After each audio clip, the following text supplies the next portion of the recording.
మరి మన AP bureau chief Ramarao దగ్గరికి వెళ్దాం. రామారావు చెప్పండి ఏంటి? సో కొద్దిసేపటి క్రితమే వారి స్టేట్మెంట్ రికార్డ్ చేసిన తర్వాత కొన్ని ప్రింట్అవుట్లు కూడా బయట నుంచి తీసుకుని వెళ్ళినట్లుగా మన కొలీగ్ చెప్తున్నారు. ఏంటి ఏమైనా నోటీస్ ఇచ్చేటువంటి అవకాశం ఉందా, లేకపోతే స్టేట్మెంట్ మీద మాత్రం ఆయన సైన్ తీసుకునేటువంటి అవకాశాలే ఉన్నాయా? విఆర్ఓలు కూడా వెళ్ళినప్పటి నుంచి కొంత ప్రచారం జరిగింది. సో ఆయన్ని అదుపులోకి తీసుకోవచ్చు, మరింత సమాచారం రాబట్టేందుకు విజయవాడకు తీసుకెళ్తారు, ఇలాంటిది కూడా కొంత ప్రచారం జరిగింది. సో ఏం జరగచ్చు అంటారు? శ్రీహరి ఈరోజు ఉదయం నుంచి కూడా అప్పటి వైసీపీ ప్రభుత్వ హయాంలో ఎక్సైజ్ శాఖ మంత్రిగా ఉన్న అదేవిధంగా డిప్యూటీ సీఎంగా ఉన్న నారాయణ స్వామిని ఈరోజు ఉదయం నుంచి సిట్ విచారణ ప్రారంభించింది. సిట్కు సంబంధించిన ఒక అడిషనల్ ఎస్పీ ఆధ్వర్యంలో ఉన్న బృందం అక్కడికి వెళ్ళి విచారణ ప్రారంభించింది. ఈరోజు ఉదయం ప్రారంభించిన విచారణ మధ్యాహ్నం వరకు కూడా నారాయణ స్వామి నోరు పెప్పపోయినప్పటికీ కూడా ఆయన ఆరోగ్య పరిస్థితుల దృష్ట్యా ఆయన మధ్యాహ్నం లంచ్ చేయాలని, ఆ తర్వాతనే తాము ప్రశ్నిస్తాము అని కూడా చెప్పారు.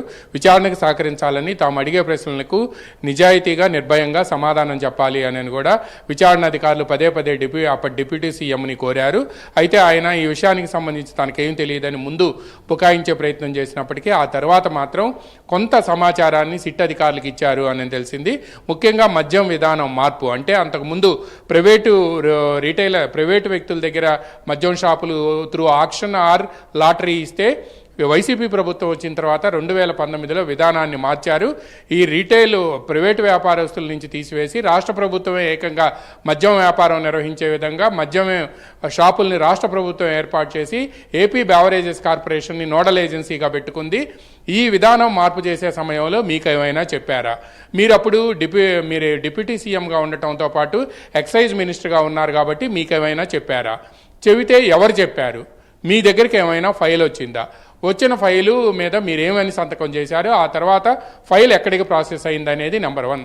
నెంబర్ 2, ఈ విధానం మార్చిన తర్వాత ఏపీ బెవరేజెస్ కార్పొరేషను డిస్టిలరీస్ నుంచి ఆర్డర్ తీసుకోవటం, అదేవిధంగా బెవరేజెస్ కార్పొరేషన్ నుంచి ఇంటాన్ తీసుకున్న ఆర్డర్ మేరకు కూడా ప్రైవేట్ డిస్టిలరీల నుంచి లోకల్ బ్రాండ్లను తయారు చేసి ఆ లోకల్ బ్రాండ్లని మద్యం షాపులకు పంపించటం.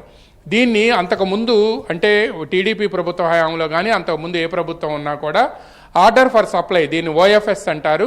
ఈ ఆర్డర్ ఫర్ సప్లై అనేది ఆన్లైన్ విధానంలో జరగాలి. ఎవరైనా ఇండెంట్ పెడితే, అంటే ఎవరైనా రీటైల్ షాప్ అతను ఇండెంట్ పెడితే ఏపీ బెవరేజెస్ కార్పొరేషన్కి ఆన్లైన్లో పెట్టేవాళ్ళు ఇంటాన్, అది ఏ బ్రాండ్కి సంబంధించిన విస్కీయో లేకపోతే రమ్మో జిమ్మో లేకపోతే బీరో ఏదైతే అది నేరుగా కన్సర్న్ కంపెనీకి indent order AP beverages corporation పెట్టేది. నోడల్ ఏజెన్సీగా బెవరేజెస్ కార్పొరేషన్ ఉండేది. ఇదంతా కూడా ఆన్లైన్లో చాలా ట్రాన్స్పరెంట్గా జరిగేది. కానీ వైసీపీ ప్రభుత్వం వచ్చిన తర్వాత ఆర్డర్ ఫర్ సప్లై ఆన్లైన్లో తీసేసి మాన్యువల్గా మార్చారు. ఇది చాలా ఈ శ్రీహరి మొత్తం కుంభకోణంలో ఇది చాలా కీలకమైన అంశం. ఎందుకు అని అంటే డిస్టిలరీల నుంచి ఎంత మద్యం తీసుకున్నారు, ఎంత ఇండెంట్ వచ్చింది అనేది లెక్కలు ఎవరికి కనిపించకుండా ఉండేందుకే ఈ విధంగా చేశారు అనేది సిట్టు ప్రధానమైన అభియోగం. అందువలన ఈ ఆర్డర్ ఫర్ సప్లై ఓఎఫ్ఎస్ విధానాన్ని ఆన్లైన్ నుంచి మాన్యువల్కి మార్చేటప్పుడు ఇంత కీలకమైన నిర్ణయం తీసుకున్నప్పుడు మీకు తెలిసిందా? మీ దగ్గరికి ఫైల్ వచ్చిందా? ఎవరు ఈ నిర్ణయం తీసుకున్నారు? ఒకవేళ ఫైల్ వస్తే నోట్ ఫైల్లో మీరేం రాశారు అనే విషయానికి సంబంధించి కూడా అడిగారు.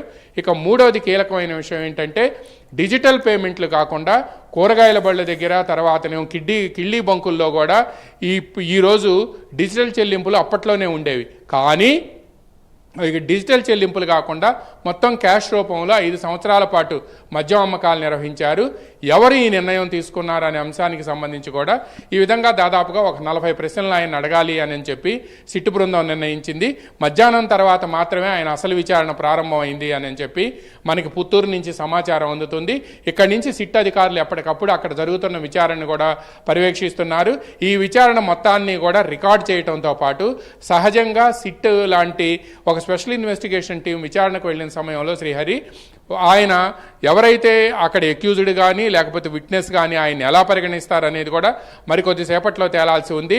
ఆయన విట్నెస్గా ఉన్నా అక్యూజ్డ్గా ఉన్నా కూడా స్టేట్మెంట్ రికార్డ్ చేశారంటే తప్పనిసరిగా ఆ స్టేట్మెంట్ని సపోర్ట్ చేస్తూ దాన్ని పంచనామా అంటారు. తప్పనిసరిగా ఇద్దరు విఆర్ఓలు సంతకాలు చేయాలి, వాళ్ళు గవర్నమెంట్ ఆఫీసర్స్ అయి ఉండాలి. ఏ పాలసీ తీసుకున్నప్పటికీ సరే అది క్యాబినెట్లో ఆమోదిస్తారు, క్యాబినెట్ ఉమ్మడి నిర్ణయం అయినప్పటికీ కన్సర్న్ మినిస్టర్కు తెలియకుండా జరిగే అవకాశం ఉంటుందా, లేదా ఆయన